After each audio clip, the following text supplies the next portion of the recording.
Richmond, Virginia, not as busy tonight as in normal nights outside of the Siegel Center due to the severe water shortage in our area. And inside, very quiet. No fans allowed here inside the stew to see the battle of the Rams, the Fordham Rams and the VCU Rams. So join us tonight here on Bassett and on ESPN Plus as we get ready for A10 action. I'm Sean Robertson. Great to be back with Chris Nockey. This is normally a decisive home court advantage for VCU, but with no fans tonight because of the water shortage, how much of an impact will that be for VCU? Well, certainly an advantage for Fordham. Great to be with you here on Semifinal Friday. I'm Sean Robertson along with the coach, Ramona Raleigh-Bozer. She knows what it's like to be in this championship environment. She's won 5 MEAC volleyball championships. What are you telling your teams right now as we're moments away from that last step to championship Saturday?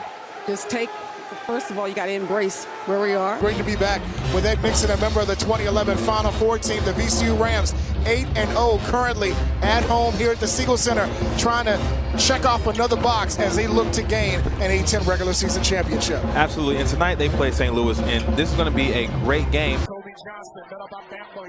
Jefferson catch and shoot. Short of the rebound. Up ahead is Diawara for 3. As she hits the floor, so did Lawrence. Wheeler inside will get a chance at 3 on the other end. Fordham is ahead by 3. Largest lead of the first half for Fordham, and Hill will get a chance at a 3-point play. Gardner-Webb with their largest lead of this first half at 5. Miller saves it, tried to race it down, gets it in the front court, and down court to Martinez, plus the foul. Jackson waits for help. Billups for 3, rewarding him for the great defensive play. Ojukwu faces up over Skanes. Chased down, the rebound was Rump and a fresh 20. Here's Rump, uncontested and scores. Russell trying to draw foul on Tripp. Goes to the basket, no. Bamboye an offensive rebound and a slam. All out of sorts for them, especially coming off of a timeout. Clark left open for 3. Jack Clark with his second made 3 in this game. Before tonight, he was 1 for 29 for 3 in his last 10 games. Erase that stat now. He's a game back of the Billikens at 2-1. St. Louis alone undefeated in the A10, but right now trailing by 5. What are they going to do to kind of get back on track? Well, this game is going to be a game of discipline for both teams. VCU has the discipline on the defensive end because the actions that St. Louis runs. Now, St. Louis is going to have to be disciplined in their transition defense. VCU is going to get the ball and run, and they're also going to have to do a great job of boxing out. VCU is going to crash the boards and make them put a body on somebody. Avila at the free throw line, a 71% shooter this season. The team is near the bottom collectively at free throw shooting, just 65%, 13 in the A10 as Robbie splits the pair. Well, they have only 3 guys shooting the ball.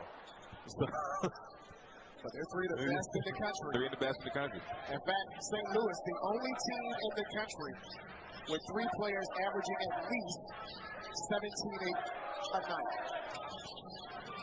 It's ridiculous to see it on the stat sheet. It was almost unbelievable. Yeah. Spilgan inside, partially blocked. Furman. Again, another offensive board. Coach First told us that last night. We've got to defend the backboard, protect the glass, and right now a couple of offensive rebounds from VCU has given them a 6-point lead. And it makes it difficult with VCU because usually they have 4 guards out there driving and kicking the ball, getting these different matchups, getting people out of position that they're comfortable in. And now all of a sudden you got guys crashing the board hard. It makes it difficult for other teams to box them out. St. Louis just committed their second turnover of the night. Rams ahead by 6. Zeb Jackson and Furman on the floor with Bamisteel, Stroga, and Clark. Skip pass to Clark. Trying to go baseline. Good defense by Kalu. There's Jackson for 3. Clark an offensive rebound. Nice pass inside to Furman. Had it blocked inside and out of bounds. It'll stay with VCU. On that last play, I would love to see Zeb Jackson go to his strength, which is using his athleticism and attacking the rim. I think he settles for that jump shot a little bit too much. However, St. Louis, again, giving up another offensive rebound, is going to be their Achilles heel tonight if they don't get it fixed. So that mentioned that at the beginning of the year. Jamison tries to do it over again. He goes past that 4-point. And they're going to get that on Gibson Jimerson. As we look back at that attempt by Bamasiel. And Bamasiel has a little flair to his shot naturally, but he better watch that leg or that could easily be an offensive foul.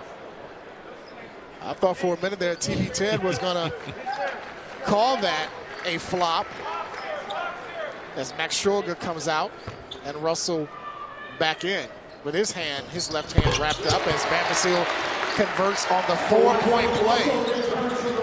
And he's got 9 of VCU's 17 as they're ahead by 10. You see if St. Louis can get some offense running here, get some continuity and some rhythm to the offense. Swope for 3, and he hits. That'll do it. His second from behind the arc. He's got 6 of the 10 Billikens points. St. Louis coming in 10-6 overall this year. First in the A-10 and forced the turnover. VCU's first of the night.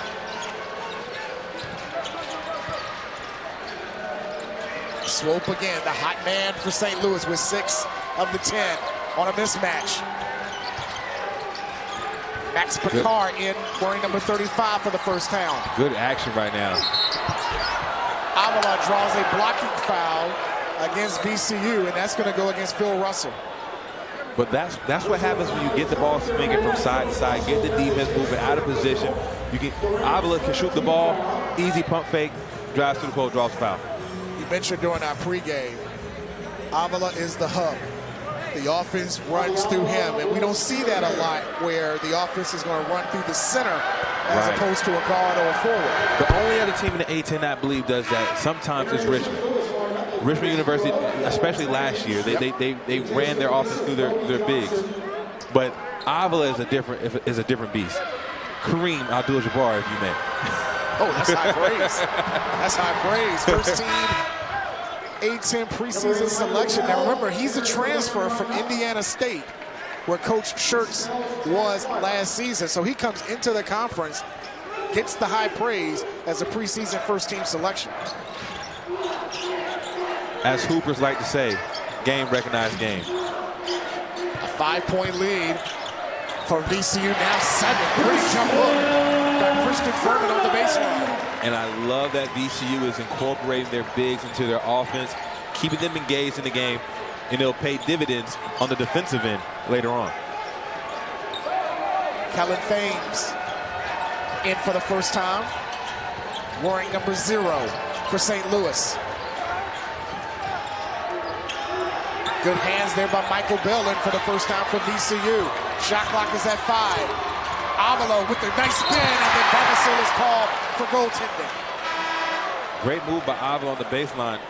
Smooth spin move on Furman. I see that frequently with the spin, and then we see sometimes a little bit of a hook after that. It was there on that play, and the officials kind of have let that go from time to time. I think that spin move is almost like hand check. As long as it's not egregious, I think the referees let it slide. Max Schroeder back in for VCU. So it's Russell, Schroeder, Jackson, Furman, and Michael Bell. Jackson maneuvering inside, draws contact, no whistle. Last touched by St. Louis. I like Zeb Jackson getting into the paint and putting the pressure on the referees, whether you're going to call a foul or not. Sometimes you have to play that way. Ted Valentine didn't take the bait on that play. Oh, he's a veteran. He is a veteran. A Final Four national championship veteran. Inside the Bell, bringing it home.